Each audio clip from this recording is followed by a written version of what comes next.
morning. Who enjoys a personality type system? Yeah. Anybody? Yep. Not many people. That's all right. There's lots of different systems, aren't there? You get lots of different type labels. And I guess they all look at people differently, categorise people differently. But I think in general, we can agree that they give us a way of predicting people's behaviour. Would you agree with that? They tend to give us a set of strengths and weaknesses, with the idea being that the strengths are good and the weaknesses are bad, yes? Yeah. So tell the person next to you one of their strengths.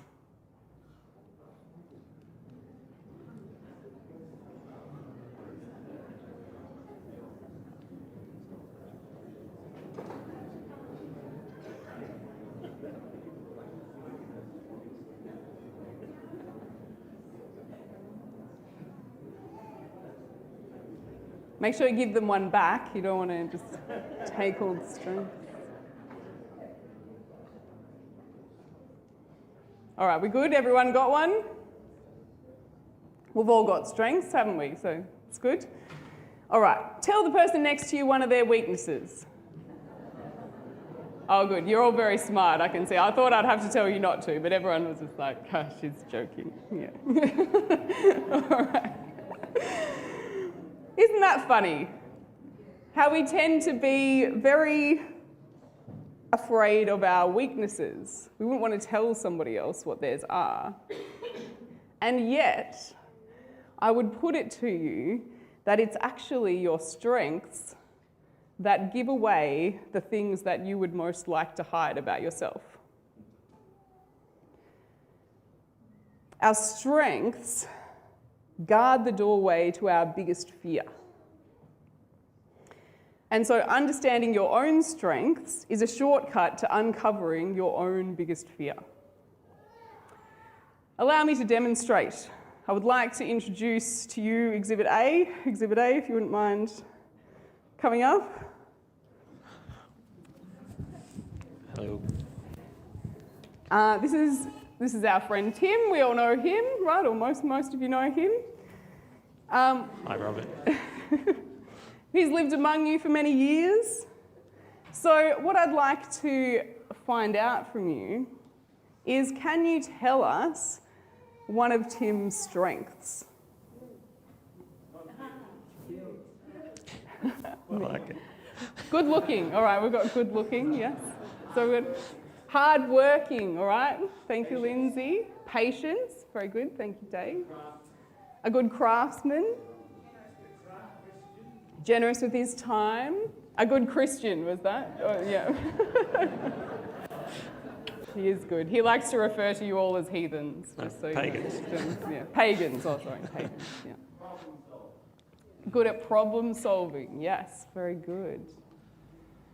All right, thank you. I will invite Exhibit A now. You don't speak until I tell you. Oh, okay, sorry.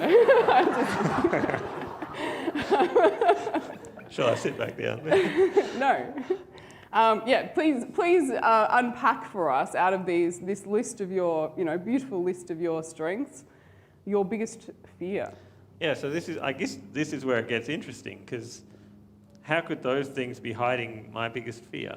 So what did you say, Lindsay? Something about a craftsman? Good craftsman. Good craftsman. Yeah. What were some of the others? Oh, he just wants to hear them all all again. Yeah, I want to hear them again. Good looking. I think Robert needs to get his eyes checked. Patience, generous with his time, good Christian, good problem solver. All right. Okay. So the reason that I appear to be good at those things and they're strengths of mine is because it's really important that you don't know something about me, to me, okay? I don't want you to know that underneath all of that, I feel deeply incompetent, okay? So I have to be a good craftsman to cover that up so that you will never guess that I feel like I'm really incompetent. So I have to pretend, or I have to act as though I really know how to do what I need to do so that you would never guess that I'm feeling incompetent. Can you And the give same us goes an to- example Okay. of when that's happened? Sure. I'm a carpenter, and at work we needed to put a pretty big beam in someone's roof middle of last year. And there's another guy that works with me, and so the two of us were there. He started preparing something down at ground level, and I thought, righto, I'll get this big beam up into the roof, and I could sort of just manage it. So I thought, yeah, that's all right.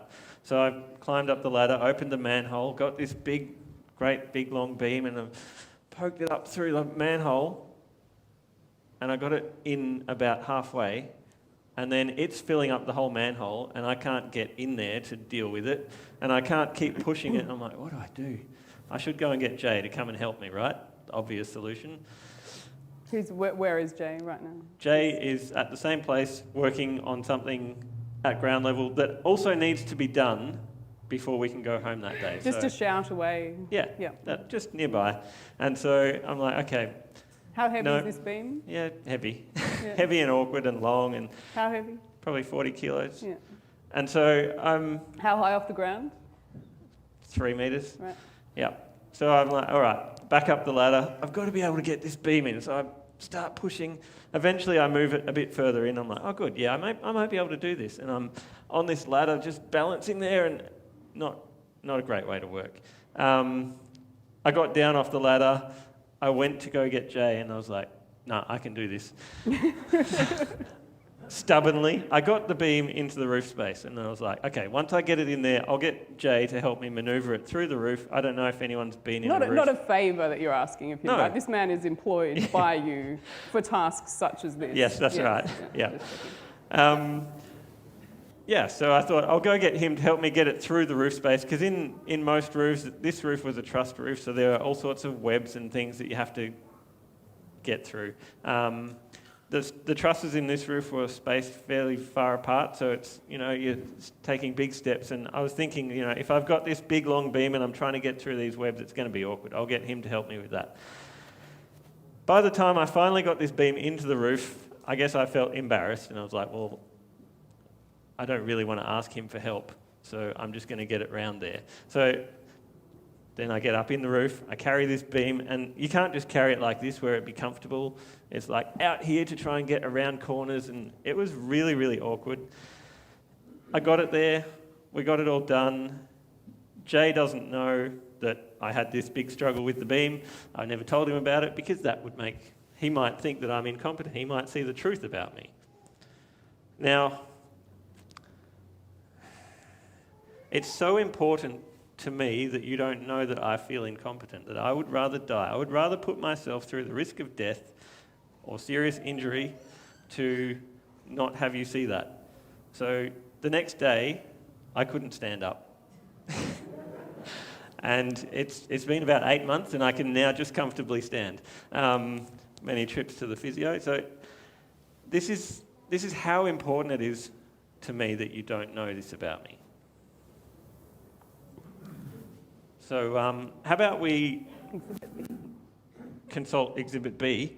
Actually, I'll consult you guys about Exhibit B. What are some of Camilla's strengths? Creativity, yeah. She did well, didn't she?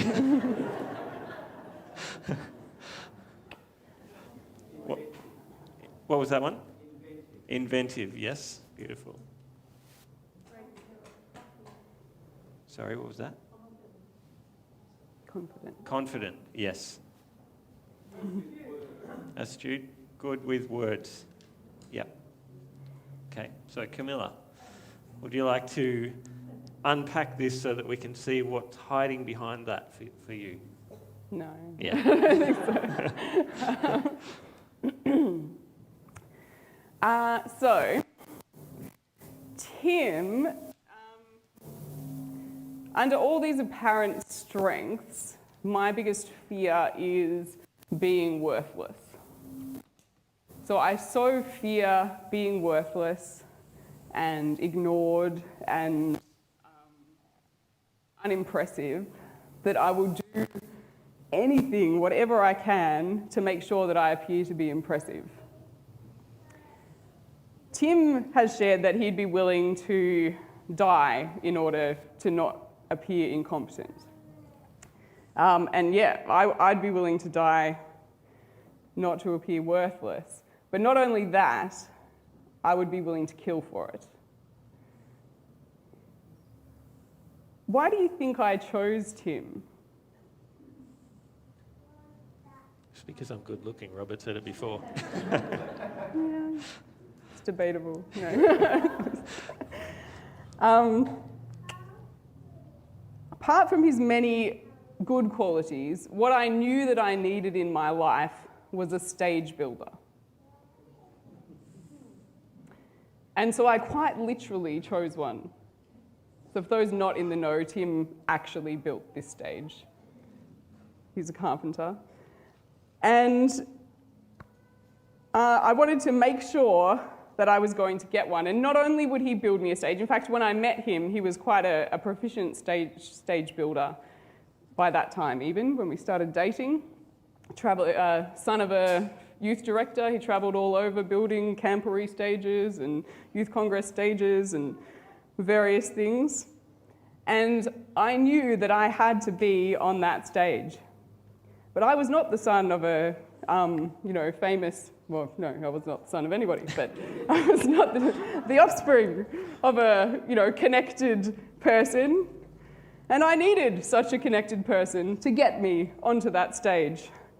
And I also needed one who could, who once I was on there would not want to stand on it with me, so that I could have all of the stage myself. So he would build my stage, I could walk all over it, and him.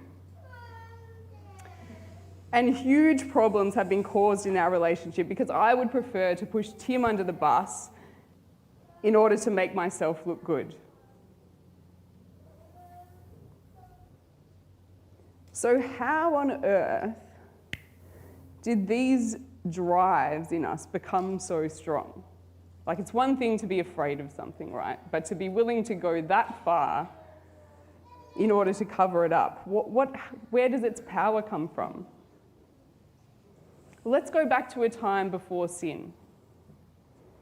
The Garden of Eden. Adam and Eve, the perfect environment. How many rules are there for mankind? In the Garden of Eden, how many rules? 1, right? Don't eat, I always want to say don't eat the tree, but apparently the tree was okay, don't eat the fruit was the main point. Don't eat the fruit of the tree of knowledge, or else what? You'll die. Yeah. So we could put it like this, really, couldn't we? 2 choices for humanity. Exist or don't exist. Other than that, whatever you like, complete freedom, anything you want, you can do. Each individual created and loved for their uniqueness, unparalleled in the universe, with total, unpredictable freedom. But instead of choosing life, we swallowed the lie and fear crept in. The fear that perhaps I am not loved just as I am. And in the back of our minds, an erroneous belief started to form. The belief that people will not love me unless. And we each developed a rule about what I must do in order to deserve love. And this is what takes the raw individuality that God created and allows it to be grouped into a small number of personality types. Our behaviour, which was originally designed for complete freedom, becomes predictable, limited by our dogmatic adherence to this rule. Because God didn't create only 4 or 9 or 16 types of people, did he? He created us with infinite variety, complete uniqueness. Sin did that. Sin made our behaviours predictable. When sin entered with the knowledge and possibility of evil as an outcome of our choices, total freedom suddenly felt terrifying. What if I choose wrong? What if millions of people are hurt by my free choice? And so, in an attempt to dispel our fear and feel safe, we created our own rules. In order to be loved, you must. So what is it for you? What must you do to be loved? Which of these beliefs is the most strong for you? People will not love me unless I do things the right way. People will not love me unless I help them. People will not love me unless I impress them. People will not love me unless I stand out from them. People will not love me unless I am competent. People will not love me unless I am loyal. People will not love me unless I am fun to be around. People will not love me unless I make them. People will not love me unless I let them have their way. Why is love so important? Because we can't live without it. God is love.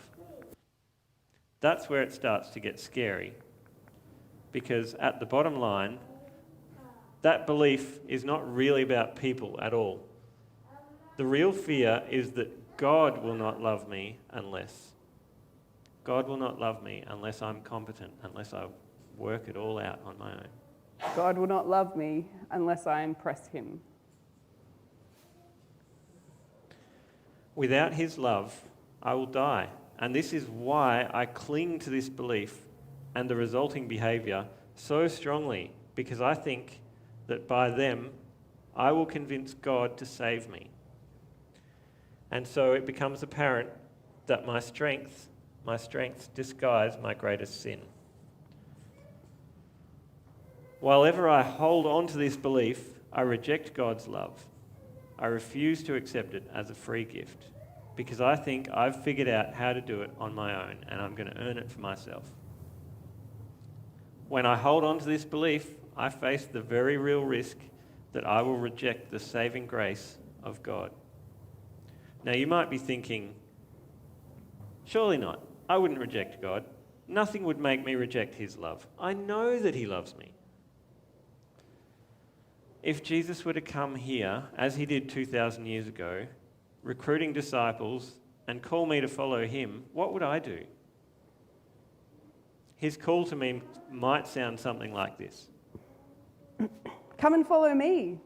I don't need anything from you, but you can ask me for help anytime you want. Thanks. Jesus appeared as just a man. And I think we often forget that. Like now that we know he's God, we forget he was just a man. That's how he came.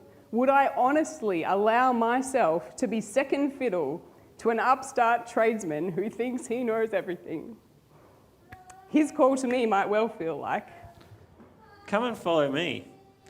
I don't need you to speak or to sing or to write. I'll do all those things. Everybody will be looking at me. They'll come to me. They'll be impressed by me. They want to hear my wisdom. They probably won't really notice you at all because they'll be focused on me. But you can really help with, setting up the tent and the food, get the food ready.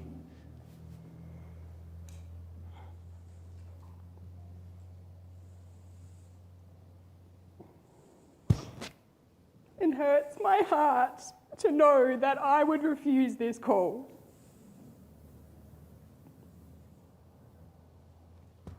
To be gravely honest, that is the thing that I would fear most, to be ignored. We might like to think that if Jesus, that's when he comes as a man, right? We might like to think if he came in his glory, if he was God and I knew that he was God and he gave me that invitation, I would be happy to be subordinate to him. But unfortunately, we have a terrifying precedent for that as well. That Lucifer knew him in his glory, and he still dared to believe. I know what that feeling is like. This is my biggest sin, thinly veiled under what appears to be my greatest strength.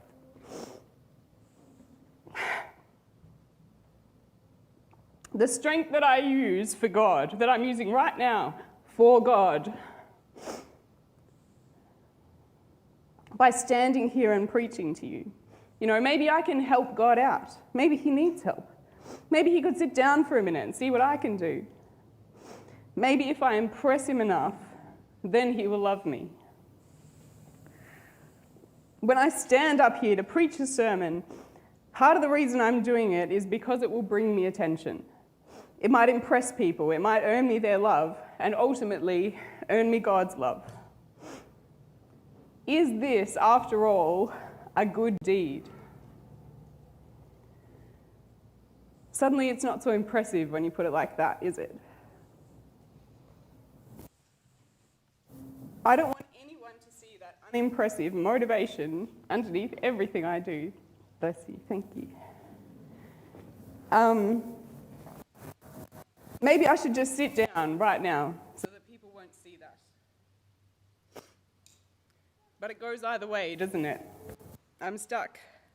Whether I speak or I sit down, they're both selfishly motivated to try to control your opinion of me. And that opinion is what I think I need to be saved. And so do you see the predicament I'm in? I can't do anything good, no matter how hard I try. And so in realizing this, I am stuck. I am riddled with sin. There are no good deeds or bad deeds anymore. There are no strengths and weaknesses. Surely this is what Isaiah meant when he said, "Even your righteous deeds are like filthy rags."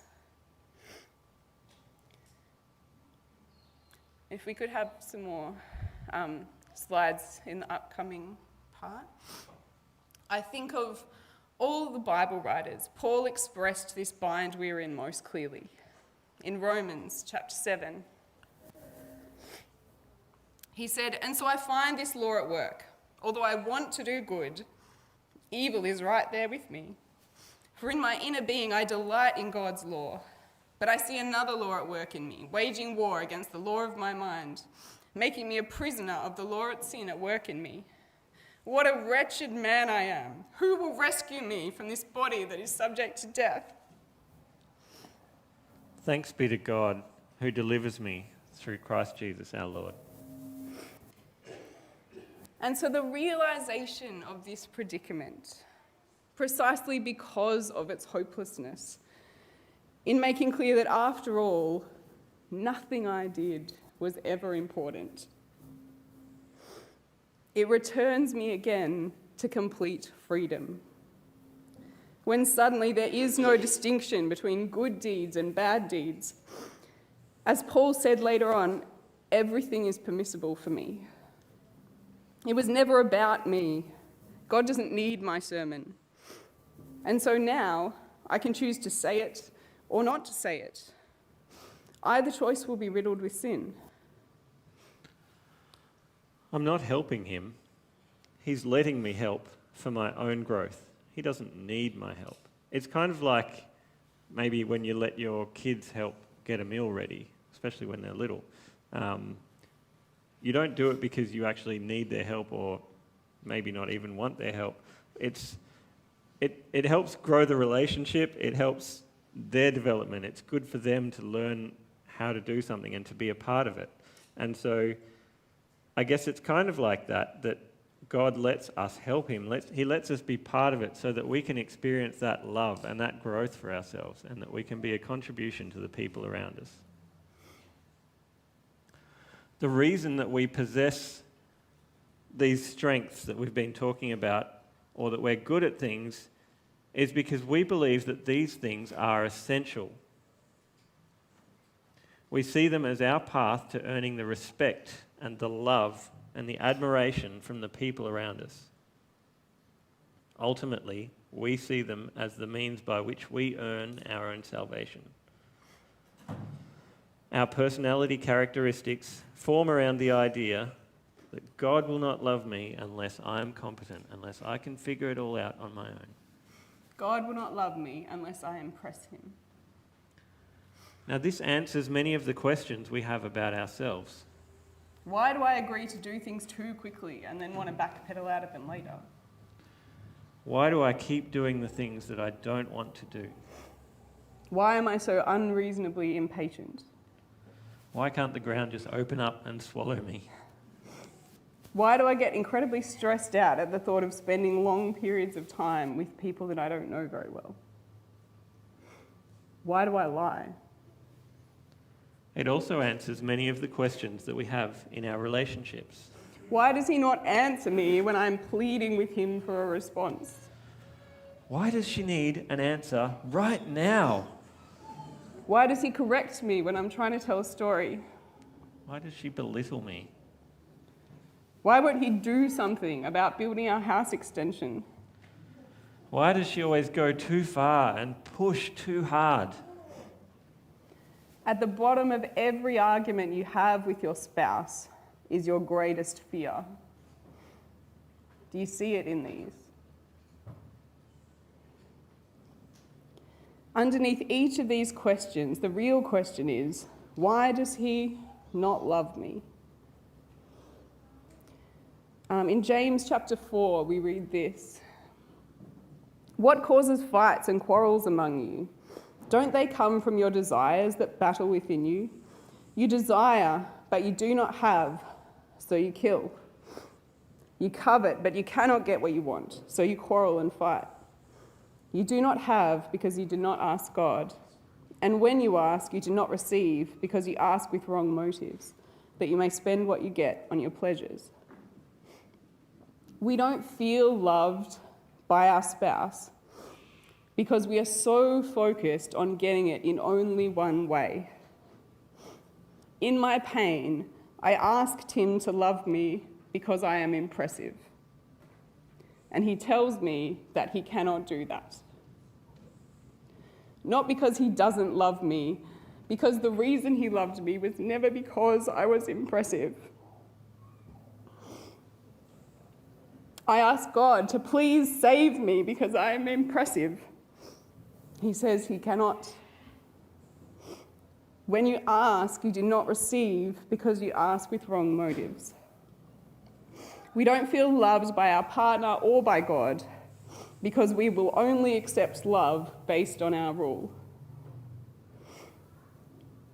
If we want to experience really being loved, we need to allow God to appear to us as he has in the past, as he says in Jeremiah. The Lord has appeared to us in the past, saying, I have always loved you with an everlasting love. I have drawn you with my unfailing kindness. He loves you because he chooses to. It was never about what you could do for him. Paul was somebody who arguably did great things for God. This is what he writes in 2 Corinthians chapter 11. Whatever anyone else dares to boast about, and I'm speaking as a fool, I also dare to boast about. Are they Hebrews? So am I. Are they Israelites? So am I. Are they Abraham's descendants? So am I. Are they servants of Christ? And I'm out of my mind to talk this way, but I am more. He's saying, I've done more than anybody else for God. But he suffered the same inner turmoil, the same mixed motives, as he continues on in our next slide. Who is weak and I do not feel weak?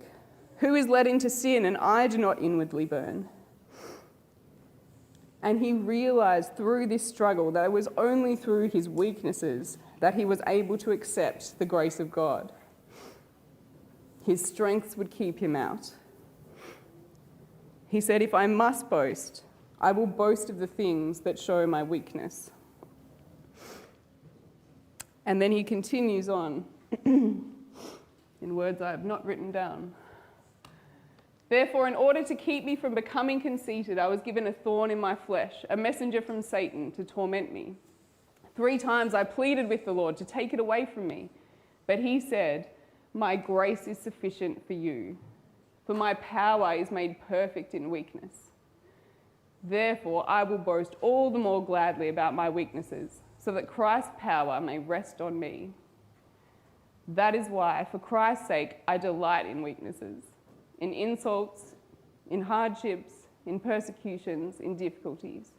For when I am weak, then I am strong."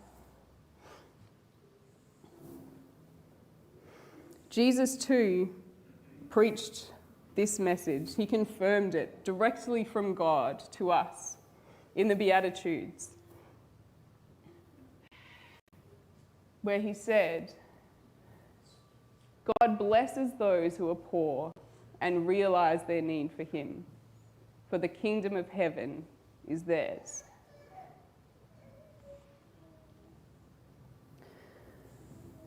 When I notice that I'm repeating the same old patterns of behaviour again, if I'm able to admit my weakness underneath, my need for God, I regain my freedom to choose. No longer stuck inside my self-made rules, I can now do anything. When I experience conflict with Camilla and choose to have compassion on the fear that is driving her behaviour, I can then offer love to her instead of needing to defend my fear at all costs. What was a life and death survival situation becomes an opportunity to know my partner's heart and know the heart of God. Let's pray. Dear Lord, I want to thank you and praise you for being there you were there right from the start, and when I realised the depth of my incompetence and that I can't earn my salvation or your love, that you've already made a way, and it's so amazing that you've done that for us, and you're just waiting for me to get out of my own way and accept your way. In your name, amen.